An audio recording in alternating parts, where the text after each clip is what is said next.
Hello, hello mga kabsat! Luto muna tayo ng Ilocano dish. Tara, lutuin natin tong kinigtot. Ang kinigtot ay Ilocano word na ibig sabihin ay binigla or ginulat. Shout out nga pala sa mga Ilocanong katulad ko. Hello, hello po sa inyo.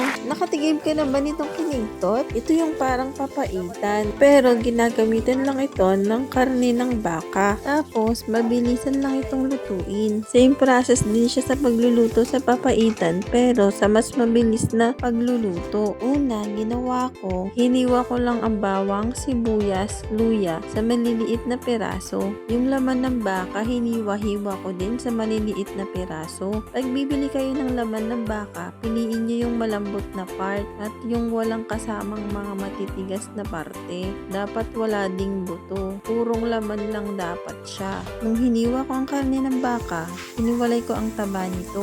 Para yun yung panggigisa ko sa bawang, sibuyas at luya para hindi na ako gagamit ng mantika. Nilagay ko lang yung taba ng baka sa mainit na kawali at hinintay ko itong magmantika bago ko isinalang ang sibuyas, ang bawang at ang luya.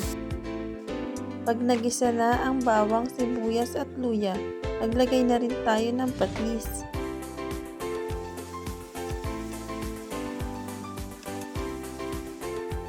Isunod na rin natin yung papait na tinatawag nila. Takpan muna natin ito at hintayin natin kumulo.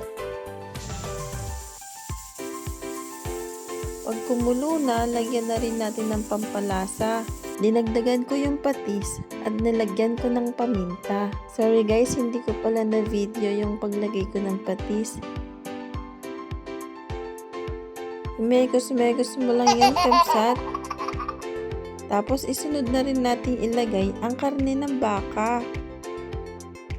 Mekos mo lang yan ulit hanggang sa mag-well combine. Mabilis lang maluto ito, kabsat. Lambot lang kasi ang part ng baka na yan. Hindi natin pwedeng patagalin kasi once na pinatagal natin ang karne ng baka dyan, magiging makunat na ito, kabsat.